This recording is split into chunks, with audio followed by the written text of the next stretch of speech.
we're about halfway through this session and coming close to the end.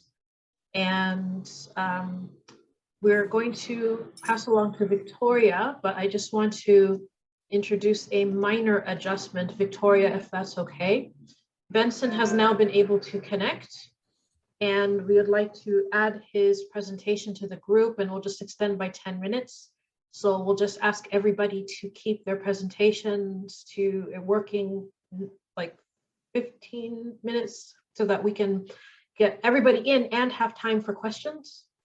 So I'm going to pass over to Victoria, and I don't know if you have access to your email, but I will send you Benson's biography if I haven't already. So just watch your email for that in about the next 5 seconds.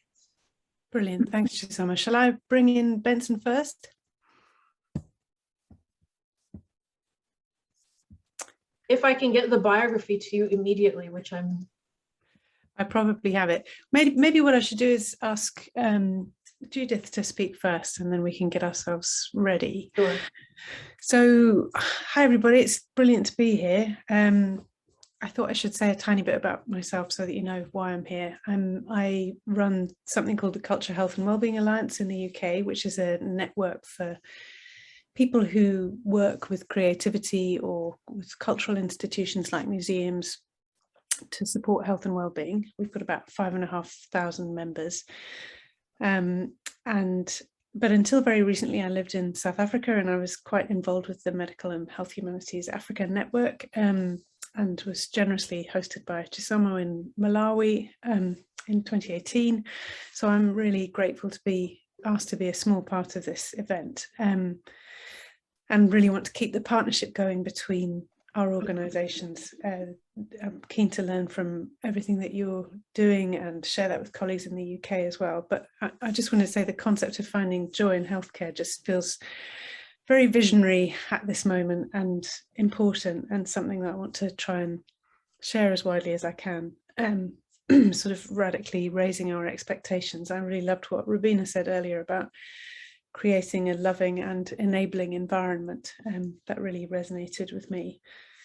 In the terminology of public health in the UK, we're talking a lot at the moment about switching from a deficit model to an asset-based model, but I think thinking in terms of joy just takes it to another level entirely, which feels really important. So with that, we're going to hear from 3 brilliant projects, programs, people, groups. And the first we will hear about is the Lea Toto program for HIV positive households in Nairobi. Then Benson will come in, and then after that, the Voz Harmonia program in Butaro. So I'm going to introduce Judith first, who I think is going to speak, as Chisoma said, for about 15 minutes. Judith is the Deputy Chief of Party at the Children of God Relief Institute. She's been overseeing a USAID-funded paediatric HIV care and treatment program since 2020. She's a social worker. She has an MSc in public health, and she's worked for over 18 years in the management of humanitarian, public health, human rights, child and social protection programs, including in Kenya, Somalia, and South Sudan. She's collaborated with government departments, with universities, with international research institutes, with non-profit organisations. Some of her projects include the Safer Cities for Girls program in Kenya and ICT for Health and Development in Somalia and South Sudan. And today she's going to be telling us about the Lea Toto program and its enhanced case management approach, and how that's brought joy to HIV positive households in the urban slums of Nairobi in Kenya. Judith, if I could hand over to you. Yeah, thank you, Victoria. You're welcome. Are you able to hear me? Yes, that's perfect. Yeah, so I'm going to ask my co-presenter, Jofash, who is also on the call, to share my screen. And thank you so much for the wonderful introduction. So, Chisoma, I don't know whether I can give Jofash the right to share the screen so that I can be able to set on to my presentation. Yes, I'm doing that right now.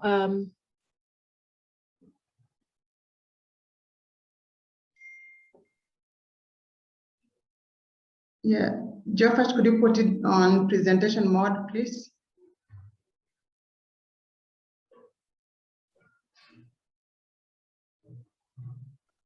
You can go to the slideshow.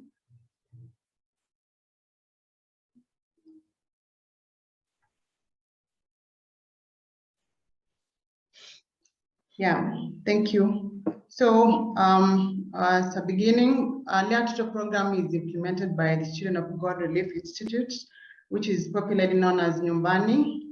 This is a Swahili word for home. And if you like it, you can also just call it Kogri. Next slide, please. So this is the overview of the story I want to tell you about Lea Toto. And before I proceed, I will just like to acknowledge the founding father, Father D'Agostino, his late, who had the conceptual idea, and together with Sister Mary Owens, who gladly she's on this call, and yeah, and they are the ones who conceptualized the story of Lea Toto. So it's all implemented in the slums of Nairobi, and it's about bringing joy to the HIV positive families. Remember, next slide.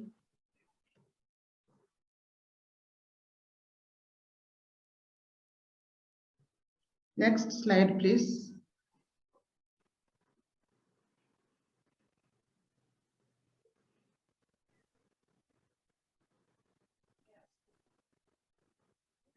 Jofash, if you can move to the next slide. Yes, so Lea Toto, as I mentioned, is implemented by Kogri. It's a community-based program, and it was established in 1998. And it provides services to households that have been affected by HIV in the 8 of the informal settlements of Nairobi. There's Kawangware, Kibera, Kariobangi, Dandora, Zimmerman, Dagoretti, and Mukuru. And as of October 2019, it was serving more than 12,130 orphans and vulnerable children who have been affected in a way or another by HIV. And so some of the services include HIV health care and nutrition, psychosocial support, OVC care, and household economic strengthening, among others. Next slide. So what was the problem? So yes, we understand that HIV pandemic does not only affect the quality of life, but it also deprives children and their households of their joy and happiness. And so this was made worse by COVID-19 pandemic, which not only impacted on their health, but also the economic situation, and so was on their safety and also the psychosocial well-being. Because in Kenya, we had these lockdowns, students were not going to school, and so many households, especially in the slum areas, actually the caregivers lost their jobs. So as a result, many households could not meet the pressing needs of affording food and even nutrition to their families, school, and even shelter, as well as hospitalization, because within HIV positive households, hospitalization sometimes cannot be avoided. So in Lea Toto program, the risk that was at hand was interrupted treatment and also poor HIV suppression, because there was this rumor that if you go to hospital, or you might as well contract COVID-19. So actually, in most of those households, like some of the caregivers were even afraid to bring their children to hospital, or rather for appointments. And that's why Lea Toto program, we actually had to focus on our case management approach, just to enhance it so that we can reduce their vulnerability and improve their well-being. Next slide. And so what was our intervention? Let's move on. So I want to tell you something about the case management. First of all, it's a collaborative process, which means like it cannot be done single-handedly. So it aims at improving resilience and well-being of vulnerable individuals as well as groups. So Lea Toto in particular worked with the individual children and also the caregivers, mostly to identify where the problems were, plan with them, and complete a series of actions to meet their healthy, safe, stable, and school needs. So in essence, our enhanced case management approach dwelt on the 4 domains, and it had 7 steps, which were all guided by standard operating procedures, which in short we call SOPs. So the first step was to identify out of these many children who belong to a household, who are the ones that were eligible to be involved in the enhanced case management approach. And so there was a set criteria, which because of time, I might not be able to detail it now. So once a particular child was identified, and so was the entire household enrolled in this particular program. And so that informs our step number 2, the enrollment of the eligible children, again, following the set standard operating procedures. Once the children were enrolled into the program, we had the assessment, and this is basing on their needs as well as their strengths, because every household, even though they could be vulnerable, but they also have some strengths. So the importance of looking at both their needs as well as their strengths. And so assessment is normally done for the new households that have been enrolled, but we have other households that could be existing in the program where the assessment is done. So once the assessment is done, now that leads us to step number 4, where we do the case plan development or updating, depending on the particular household that we are working with. And so this is based on the identified needs, which have to be prioritized based on what's the pressing need. And in particular, we need to also prioritize the action points. So we also, together with the household, we also look at the roles and responsibilities, who is going to do what, and at what particular time period do we need to have achieved whatever we're planning to do. And also we set indicators that will help us, both the program team as well as the particular household, to be able to determine that now at this point we have been able to achieve. Step number 5 is the provision of the direct services. This is based on the case plans that have been identified. So providing the services that the program is able to provide.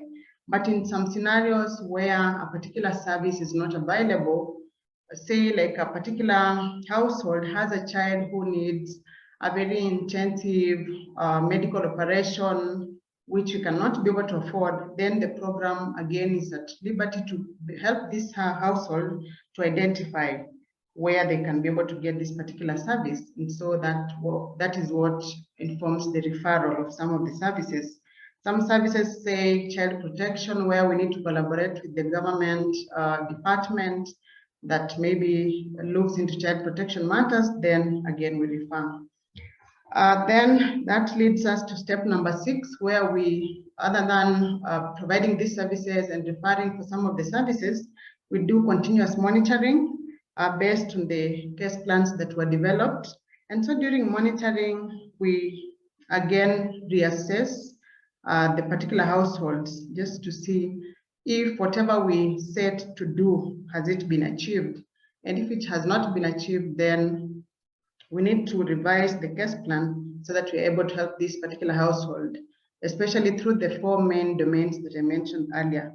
And on the flip side, if the particular case plan that was developed has been achieved, that means all the services that they required, all the needs that they had have been met, or this particular household has been supported to be able to take care of their needs, then we celebrate this particular achievement and we support this household to graduate from the program, not meaning that all their needs have been met, but they are at a stable moment where they can be able to self-sustain, but continue receiving some of the main services, and that is particularly HIV treatment, because again, these particular children, at least one of them is HIV positive, and that's why they're in our program. So those are the 7 steps for the enhanced case management approach. I'll move on to the next slide. So for the purpose of this presentation, we looked at some of our intervention between the period of October 2019 and October 2020, and that is the range of the services that we offered. And again, I had mentioned that we are offering based on the 4 main domains: the healthy domain, safe domain, school domain, and stable domain. And under each domain, we have different aspects that we look at. So I'll not dwell on the details of this slide, but just to mention that In some of the age categories and also under different domains, some of the services can be repeated. For instance, when you look at the 10 to 14-year-olds and looking at the SAFE domain where we served about 13,742, this means that they were given one service more than once, or maybe different services more than once.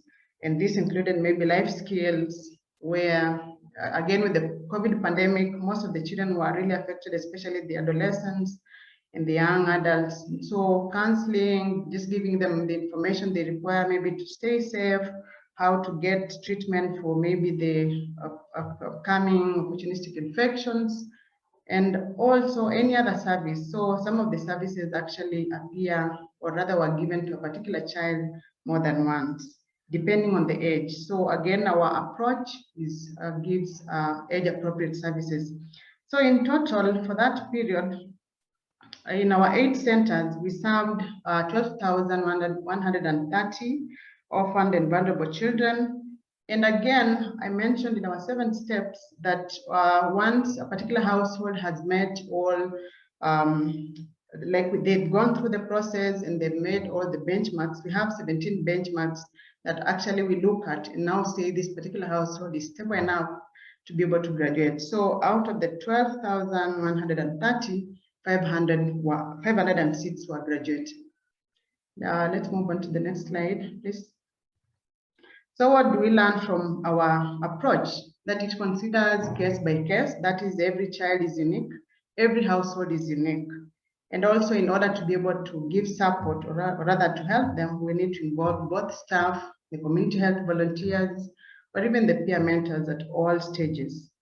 Then as we do our follow-up, ranging from the identification of the problems through to the serving, we need to not to generalize, but rather to look at through the 4 main domains: healthy, safe, stable, and schooled, so that now this particular client will feel like we have looked at their whole, like their whole being.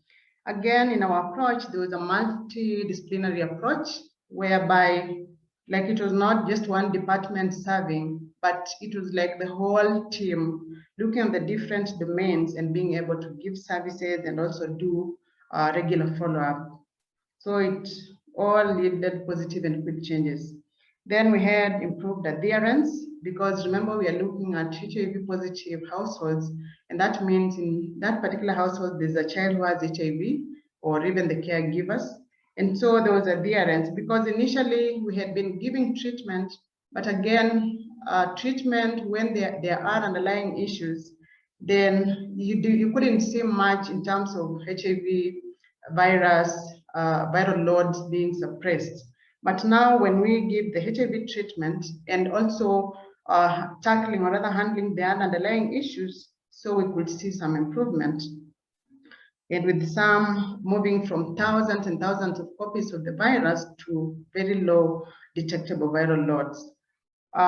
Next was most adolescents and young people had their self-esteem boosted, because during this time, especially during the COVID period, there was anxiety, there was fear, there was a lot of emotional imbalance among the young people, especially the adolescents and the young people, the young adults.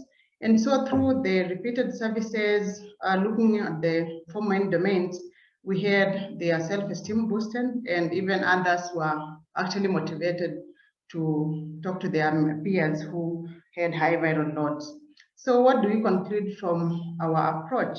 That the adoption of the enhanced case management approach is effective in delivery of child-focused and household-centered services, and thereby promoting resilience and well-being of children and households that have been affected by HIV and AIDS. And so at the end, this approach, the enhanced case management approach, leads to happiness and joy among the HIV positive households, since it focuses on the whole being. That is, it looks at the physical, the spiritual, the psychosocial, and the economic well-being of that person. Next slide, please. So what do we recommend? That if programs, especially HIV and AIDS programs, can be able to adopt this particular approach in order to promote resilience, then it will lead to joy and happiness in most of the households. And this approach needs greater partner collaboration, because single-handedly as a one program, you cannot make it. And so you need to reach out to other partners, to the government, to be able to deliver quality services. Next slide, please. And so I would like to acknowledge the particular program where we got this particular story, the Latito program, which implements an integrated program for both HIV-infected and affected children and their households, and our donors, the USAID, and our other collaborators who are the GOK. GOK is the government of Kenya, Manchester International, the Kenya Orphan Aid, and Hot Causes Foundation, among the many other friends of COGRI who've been working with us through this journey of bringing joy to these children. Next slide, please. Yeah, these are the authors, and we are all from COGRI. Next slide. And so these are some of the photos for the program. So we have that's one of our early adult center in a slum known as Kangemi. We have some of the service healthcare workers in our teams that provide the healthcare aspect to our children. We also have our caregivers. Some of them are very old and elderly, and who are taking care of their grandchildren who are affected by HIV and AIDS. We also do child-friendly psychosocial support. So our counselors actually use child-friendly approaches to reach out to the children. And so, as I mentioned, in the 4 main domains, we also have the school, where we ensure that these children also attend school just like any other child.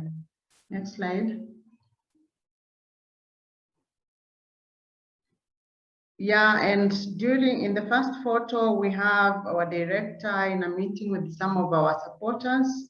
That was Maltese International, who also support us with food. And during the COVID period, we also wanted to ensure that the community was safe. So that was a distribution of masks. And these are, in the third photo, we have some of our clients who are waiting to be served in the queue, and these are some of the program beneficiaries together with some of the young people in the program. Next slide, please. Yeah, and thank you for listening to me, for listening to us. And so if you have questions, comments, or anything, this is the moment. Thank you so much. Thanks so much, Judith. That was brilliant. It was really striking to me how, with that huge number of people that you're supporting, you were emphasizing so much collaboration and partnership, and how critical that was for you.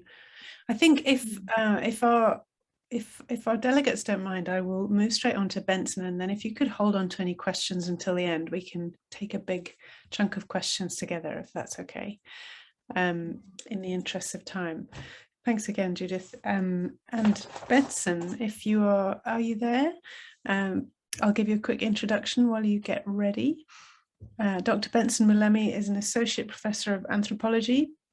He has a PhD in medical anthropology from the University of Amsterdam in the Netherlands.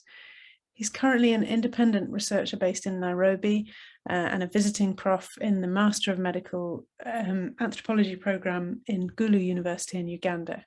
His research interests include hospital ethnography, the ethnography of albinism and livelihood vulnerability of persons with albinism in East Africa, and the ethnographies of health and healthcare in Eastern Africa.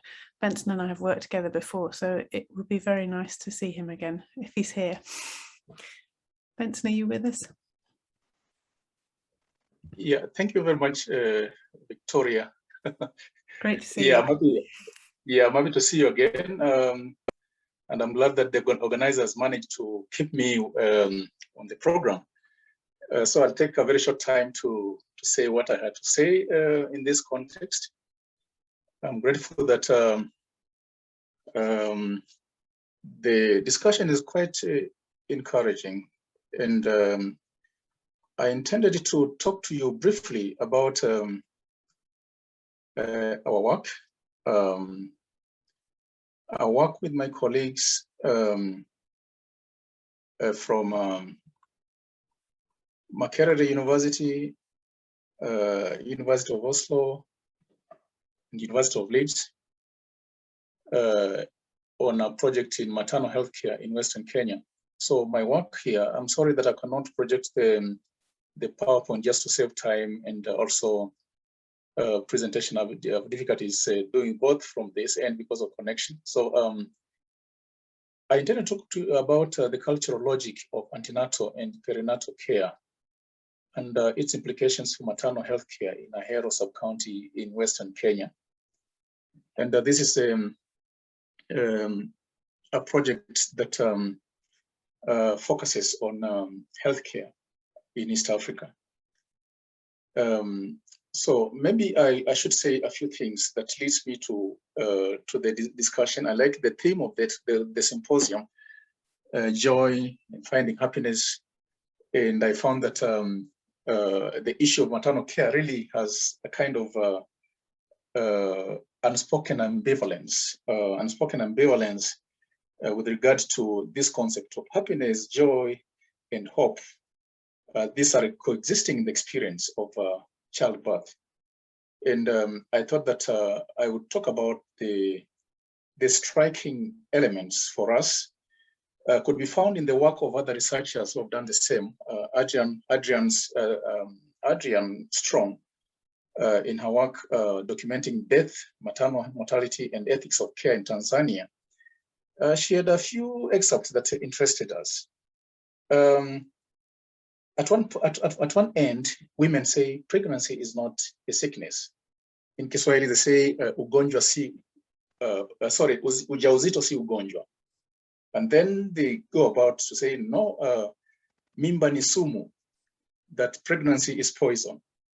And then they say that when you are in labor, the grave is open. So what I'm pointing out that the ambivalence of hope, joy, and happiness in maternal health care is reflected in many African sayings. I remember one of the saying that was picked by one of my colleagues in this project, Professor Shane Doyle from Leeds, when he was quoting the Baganda saying that ukuzala lumbe. Ukuzala lumbe means giving birth is deadly. It is terrible, or it is death, or maybe fatal element. So this shows the long-standing problem of maternal health care and morbidity in East Africa and the rest of Africa as such. In this sense, we are saying that childbirth is associated with the social strain, disruption of social relationships, potentially with a clash between individual and corporate entities or interests. So I wanted to disrupt a bit the discourse on finding joy in healthcare.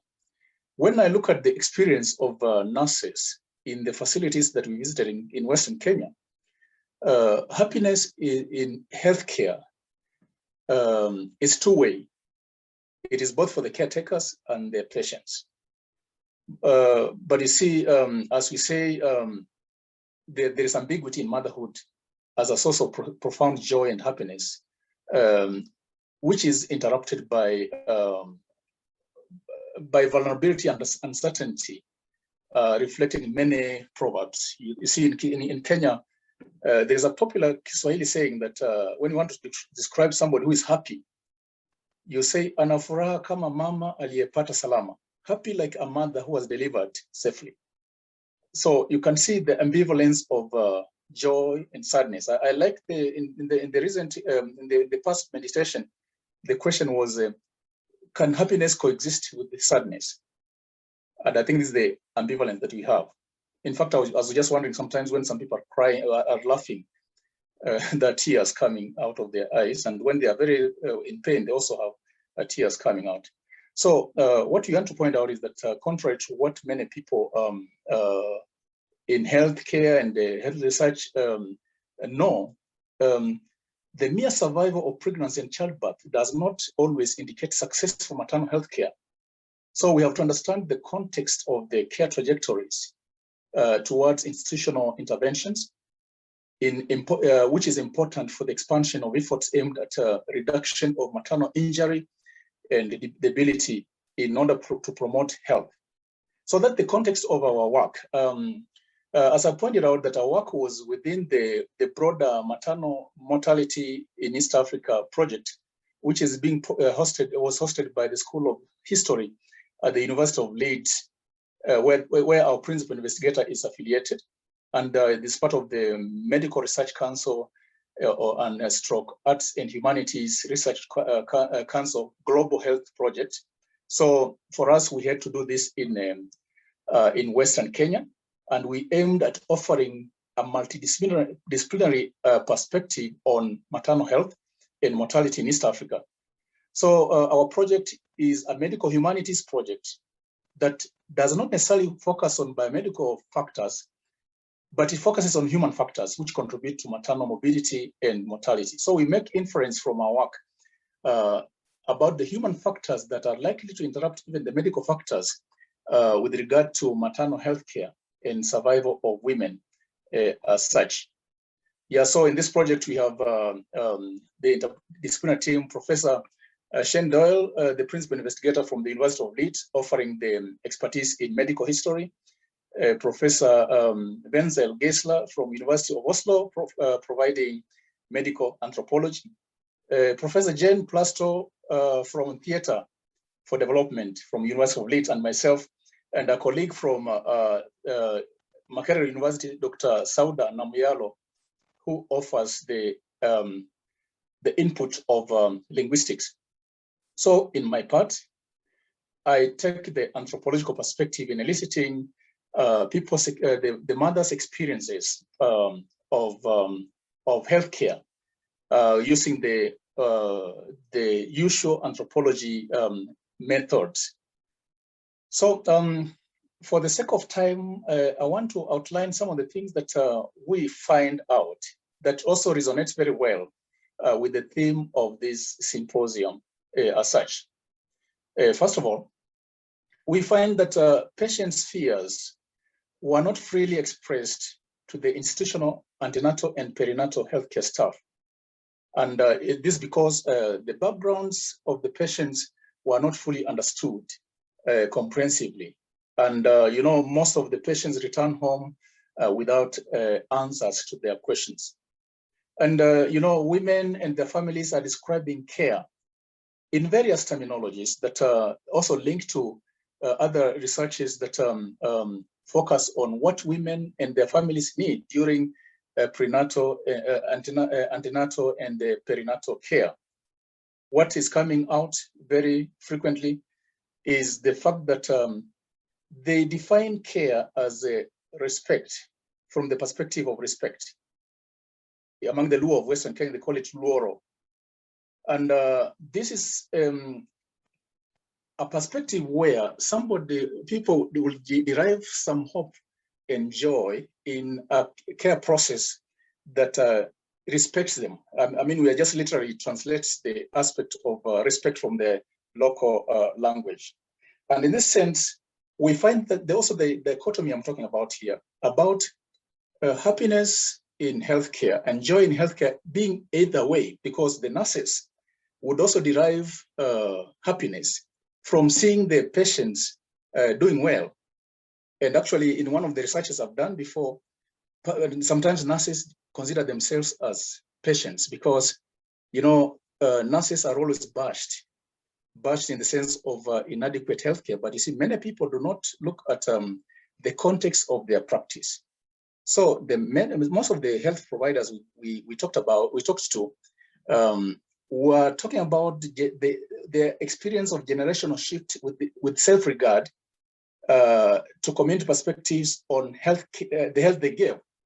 So they talked about being bashed in the social media and the news, how they are treating the patients wrongly, or how they are very harsh to the patient. But of course, we also want to put this also in the context of the infrastructure of healthcare as such.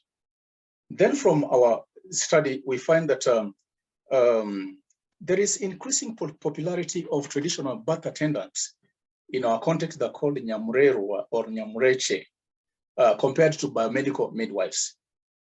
And only the biomedical midwives who are popular are those who are not really professionally strictly trained as midwives, but you see, these are community birth attendants who combine the medical knowledge and the local knowledge of what good care is. So there's a tendency towards the traditional birth attendants because they seem to be offering what they need, what the patients need. So in this sense, we also trying to look at the concept that fit into understanding how women are likely or unlikely to reach the medical facilities. So there is the issue of trust as part of the cultural logic of care, particularly with regard to responsiveness during labor and childbirth and immediate perinatal health and illness experience. And you see, this is actually embedded in maternity care that draw on local understandings of what a good caregiver has. So in this sense, we observed that from our data that available maternity care fits the perspectives on good enough healthcare when it is sustained by confidence, effective communication, perceived integrity, mutual respect, competence, fairness, and confidentiality. I think this has also been found in other studies in traditional settings where people are moving between traditional birth attendants and modern birth attendants as such. In this sense, people who seek healthcare from traditional birth attendants to official medical care are moving between systems of trust. They are trying to maneuver systems of trust, which should be appreciated more, which are appreciated more in the popular and professional and folk sectors of healthcare.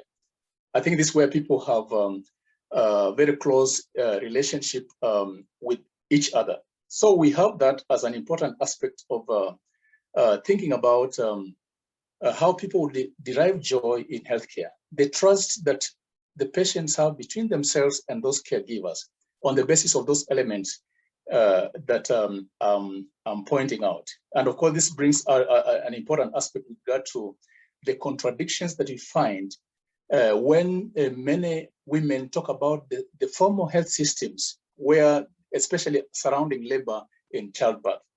I think there are very many narratives in African settings where women fear being being scolded in labor wards and being sometimes beaten and being quarreled in the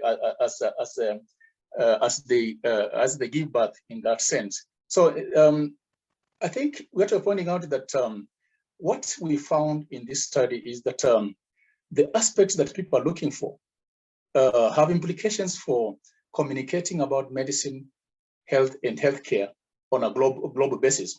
Our argument here is that healthcare programs usually take the so-called medical logic of care, where you are looking at only the elements that define objective healthcare. And objective healthcare has to do with the objective medicine or biomedical provisions as such. So we are arguing that using the cultural logics, we can examine a culture's way of reasoning, which will help us to understand the context of care. And here, it is important to be able to identify, to begin by identifying what defines the cultural logic. And then we have to look at examining the attitudes that surround the cultural logic. What is very important in the cultural logic is that when we analyze the actions that people think violate the logic of care, then we are able to reconstruct ways of approaching their healthcare in a way that satisfies them as such. And we examine the cultural logic of care and institutional care delays. The argument is that, as we saw from the field, the failure by the women and their families to detect, for example, pregnancy, childbirth, and perinatal risks would also define the delay to seek specialized medical care. And this failure may relate to the cultural construction of antenatal and perinatal conditions. We have local conditions that are defined not as a risk to pregnancy. For example, there is one called Rario in the Luo language of Western Kenya. And people tend to find their own solutions to those kinds of ailments. And probably this could be dangerous to their healthcare. And this, as we found from other studies, the cultural logic of care defines the multiple levels of delay that people experience in the healthcare system. Studying women from the Western Kenya, we resonate with the idea of 3 levels of delay that we can associate with how people construct care. The first delay is the delay to decide whether to go for treatment, and the delay to reach the appropriate treatment institution. And the third delay is the delay to get appropriate treatment. And of course, this also goes with how people define ways of understanding healthcare in their own context as such. And it's defining why, for example, women would have popular comparisons between the experience of some modern public hospital and popular sector and traditional birth attendants, whom they are calling in Western Kenya, Nyamrerwa. The ethnographic data in the present study indicate that women anticipate caregivers' kind-heartedness and to be friendly as part of their care values. In fact, they're constructing care as an equivalent of care between kinspeople, which is quite personal, not impersonal, as we find in the practice of modern healthcare or biomedical healthcare. But of course, we are saying that as we look at deviation from the cultural constructions of good care in our biomedical institutions, we are also to contextualize these failings in the wider structure of inadequacies. For example, low understaffing, lack of trained personnel, lack of facilities, and the like. Because my argument is that happiness in healthcare is both for the patient and the caregiver. And the needs of the caregivers in the modern systems may not be taken so seriously, such that nurses, as reported by one of my colleagues in the study, there's a nurse who did not want to be identified when they go home. They would hide their uniform because people are looking at them negatively because of the kind of discourse around their caregiving. So my point is that the happiness is both for the patient and the caregiver, because nurses sometimes call themselves a patient because they have needs to attend to. So, Vincent, so sorry to interrupt. If you're able to wind up soonish, that would be really helpful. Yeah, sorry to interrupt you. Thank you. Yeah. All right. So I would want to use that background, probably with what we have and what we find in many health systems in Africa, to make some winding remarks. One is that there is a preference for the type of care provided by traditional birth attendants during home care deliveries over the care provided by nurses at the health facilities. And this can be a social barrier to maternity health care because participants are choosing between the former institutions and the traditional institutions because of the attention that they're getting from them. So in this sense, we're saying that the demand for biomedical services can potentially be created by providing women, their families, and their communities culturally contextual knowledge that does not devalue local beliefs and practices by reducing the financial, geographical, and social and gender barriers to seeking health services.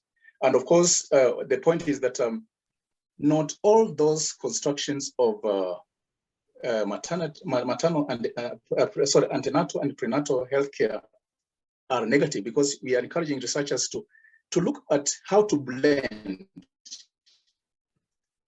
the preferences in the popular sector and the preferences in the biomedical sector, so that you can meet the healthcare needs of the mothers. Thank you very much, Victoria, for Thank you, time.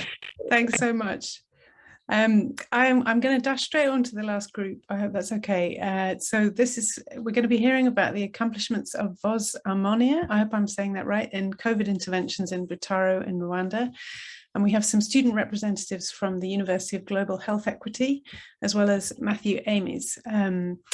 And Matthew's been an instructional designer, an instructional technologist, and a community activist, researcher, and musician and videographer for more than 20 years. The students that we have with us, I believe, are Olivier Mbarashimana, Pascaline and Sanzu Rwanda Uwaze, and Witness Uwera. So over to you guys. We're going to overrun slightly in this session. I hope that's all right with everybody. Oh, it's okay if I share my screen. Okay.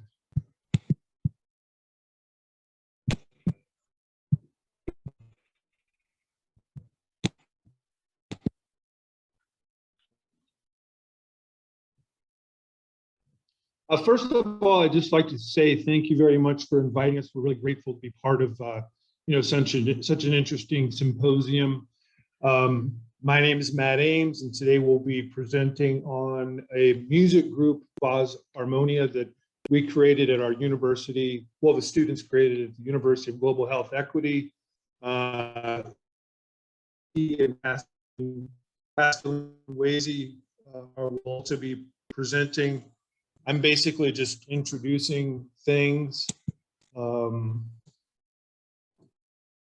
here's what we're going over really quickly, I hope.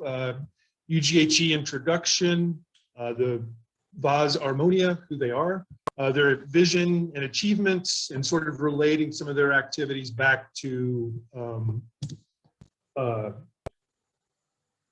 global health in general. And so the University of Global Health Equity is a Partners in Health initiative in the rural mountains of Butaro, Rwanda. UGHE has a one-year master's program in global health delivery and a 5.5-year program in medicine. The university has a vision of training the next generation of global health leaders that will build and lead robust, equitable healthcare systems, especially in vulnerable communities.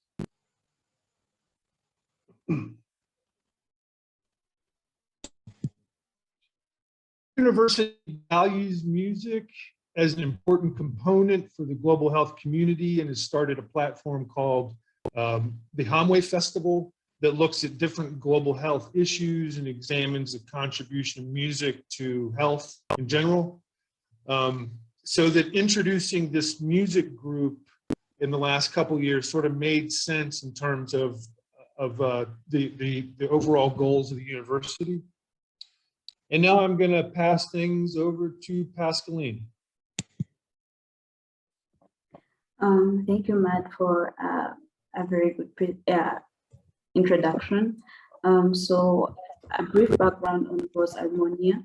So Voz Harmonia, it's immense voice harmony, and we started this group as UGHE students in the late 2019, and it is made up of third year and second year students, and these students, they are so I'd say enthusiastic, and they have different talents, and they come together so that they can explore those talents and try to come up with something creative and which can help the people around.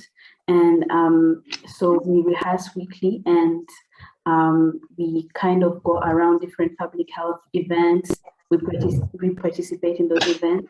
And we also take part in international celebrations, and we also get time to create our own music.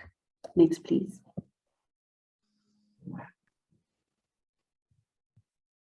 So some of our visions as Voice Harmonia is that we kind of start different conversations which go around, as I said, public health, and we also discuss different global health politics, including gender equity, and we also, because this is a platform which allows different students and people, I'd say, around the school to come together and share different ideas, but it also goes around recreation, creativity, and advocating for different, I'd say, rights for students or people around Butaro. And another thing is like people get to express themselves, and this is generally to help to improve health as one of our visions. Next, please.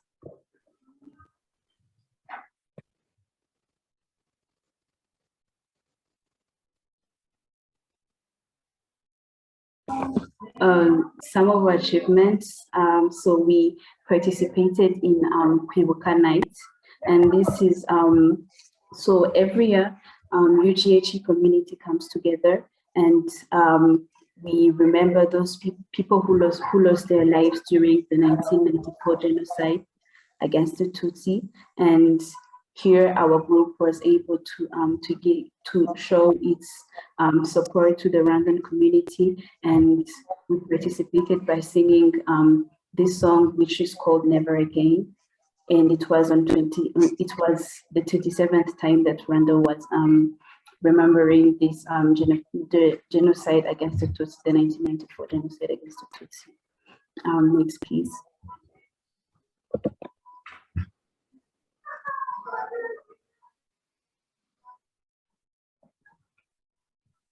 So as I said, there are different activities that we do, including being creative. So we created an original song, and this song is called It's Real, and it goes around giving different advices and creating awareness about COVID-19. And these are different students who helped us to come up with I'd say a visual expression of how we can prevent ourselves against COVID-19. Next, please.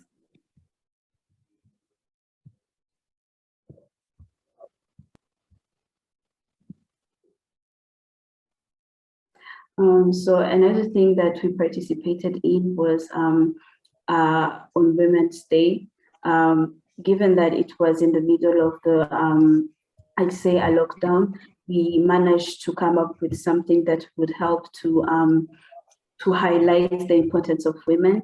And here our group participated and sang this song, which is called by Maria Carey, which goes around showing that women are heroes, and that they don't have to be afraid, and see they have to show their worth and to work hard.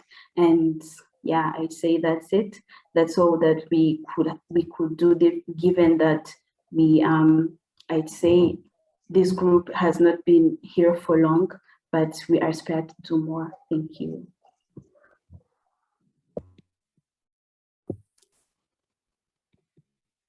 Thank you, Pascaline. I would like, my name is Olivier, and I'm a third-year medical student too.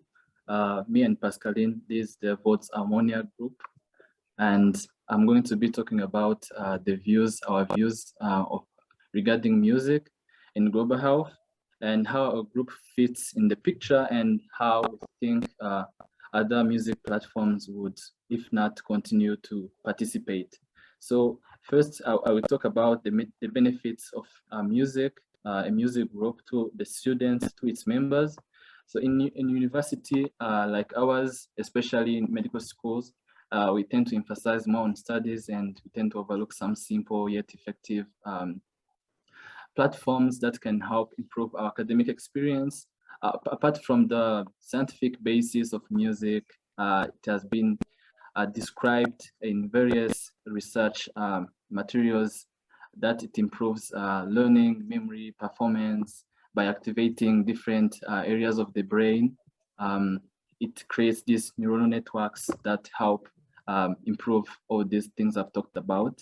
So the students can benefit from this because they can get improved academic experience, learning experience, and also music can not only be from this scientific basis, it is a platform for students to find joy, which fits with the theme of this symposium.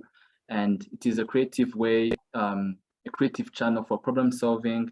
As future global health leaders, these students who knows, it is a good way for them to exercise social justice that they learn in school, gender advocacy, talking about global health, all this which can ultimately create joy for the entire community, which is the next thing I'm going to be talking about, the contribution of then our music from the members to the community, what will be our contribution. I would ask Matt to go to the next slide.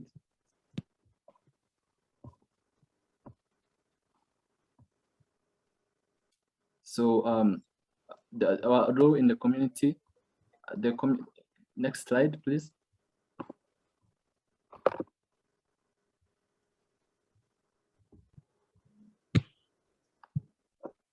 I'm on the community slide. You should be able to see it. Thank you.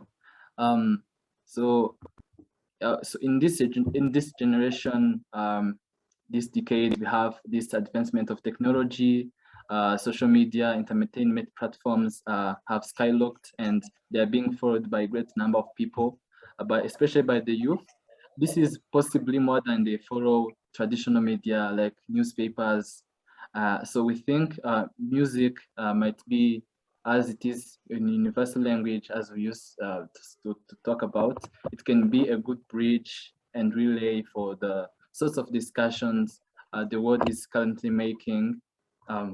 So that's why we also created this song about COVID-19, talk about the symptoms, the signs, how to take care of ourselves in this kind of pandemic, which we received positive feedback. We had our colleagues, some of them didn't believe the COVID-19 was real yet in the beginning of 2020. Some of them reached out as their fellow youth. How do you think this pandemic, is it real? So that's why our song was It's Real. And we think we provided some kind of information that might have helped the community. And also, we believe that music can be used then in all these kind of social media platforms to spread love, inclusion, equity, equality. It can be a good media to inform and advocate, as we did with our song. There's also this intervention in Lilongwe that talked about music against malaria. It was a good intervention that helped people know about malaria, how to prevent it and eradicate it. So this brings me to my next point about policymakers. Different intervention that they devise around different kinds of problems we've been facing in East Africa, all these pandemics, epidemics like Ebola and this malaria. Music can also be a good passageway for addressing this kind of problem. It is a very good way, music, to capture the attention of many and to give message that sticks. So also, it has been shown music to be very important as it improves mental health and overall health. Various researchers mentions it. And one of the interventions the school had, as Matt talked about in the introduction, was this Hamwe Festival. Hamwe Festival, it is a good platform, a big platform that talks about various kinds of topics ranging from social justice, access to healthcare, gender disparities, education, interspecies relationships, and also mental health. So seeing artists coming together and talk about this topic, which is often not talked about, was very important. And this encouragement of this conversation about mental health really contributed something in elaborating the stigma that is around this topic, and also various challenges that many health interventions in healthcare, so if some interventions are devised, for example, targeting one like an epidemic, there has to be patients' adherence to those interventions, and the patients should be willing to seek care. And this is often seen in mental health patients who has this stigma around in the community that prevents them seeking care at appropriate time. And this festival talked about also addressed these health-seeking behaviors, and we believe this was a good contribution in addressing mental health. Easing the openness of the victims through music was really great. And our group also plans to participate in such kinds of interventions to talk about these topics and also increase the awareness in the community. I might also want to talk about the other importance of music. Matt, the next slide. Our views, we think also music, it has been used in various hospitals in music therapy. And this has been very successful since music has been shown to improve various neuronal connections in the brain. It activates various areas from the prefrontal cortex, other areas, complicated areas in the brain that can speed up recovery. This also, in the social aspect, it improves the patient's experience at the hospital, and also it has been shown to improve health outcomes and adherence to treatment. We also have a quote from one of the patients who has been receiving this kind of music therapy in Cleveland Hospital. It is in the next slide. This was some of the interventions of one of the people we invited in Hame Festival this year, Deforia Lane. Dr. Deforia Lane she's a music specialist, and she conducted various music therapy interventions in different kinds of hospitals. She was working here at the Cleveland Hospital, University Hospital, and one of the patients said it is easier when you try to move your hurting parts when doing it to a rhythm than jerking through your pain. This proves that patients really enjoy the music therapy. It has been used in cancer patients, pediatric patients, patients with rheumatoid arthritis. Like this patient had rheumatoid arthritis and was trying to do hand and leg movements to exercise her joints, and the recovery was quick. So other hospitals in the United States are also using this kind of therapy using music. So we also aspire to introduce this in Rwanda. It is not yet it is not yet practiced at hospitals in a very big and large platform, I can say. So we think music is more than a fun activity for us to join. We believe that the music club is intended to be more than a fun activity, but an opportunity for its members to impact themselves as well as the community through talking about different kinds of topics like mental health, increasing awareness about various public health, global health challenges that we are talking about, and also to use their talents, their voice, and their platform to impact the community at large with what they know.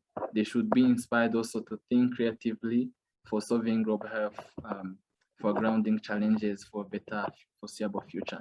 I think for the interest of time, we had a lot to discuss, but we can talk about this, and we think you get the idea of how our group is working and what we've achieved and what we aspire to achieve. We are a young group and we don't have much on the table yet, but we aspire to more, as Pascal said. Thank you. Thank you so much, Olivier and Pascaline. That was brilliant, and Matt as well. You can see from the chat that you've generated a lot of inspiration and some great comments there. So yeah, enjoy those. And I can see that I thought Katriona had her hand up to ask a question, but it's gone away again. We've got a very short time for questions for Judith, for Benson, for the team from Uganda. So any questions?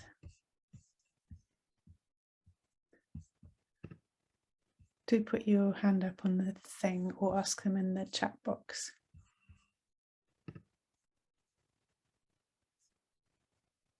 No, see, you've just silenced everybody with that brilliant project.